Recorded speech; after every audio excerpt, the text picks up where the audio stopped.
Welcome to the Learning Pines YouTube. We hope this video helps. You start by preparing hardware and firmware so nothing stalls you. Charge the Astro A50 base and headset above 50%. Make sure the base is powered. On your Ps5, go to Settings, then System, and update system software so audio drivers are current.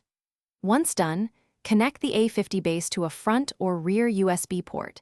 If your base uses an optical adapter, attach it now because the console needs that audio path for chat and game sound.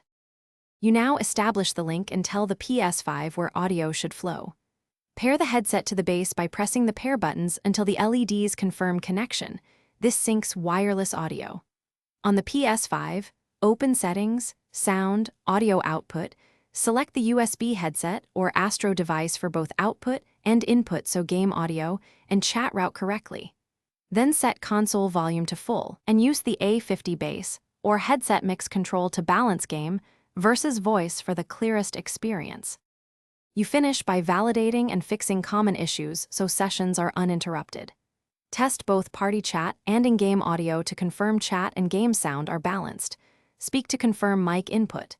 If you hear no mic, check the headset mute switch and confirm Ps5 input device is set to the A50. If audio cuts or lags, repair the headset, reboot the Ps5, and, if needed, update the A50 firmware with Astro Command on a PC. That resolves most stubborn problems quickly. Thanks for watching. Consider subscribing if we helped you.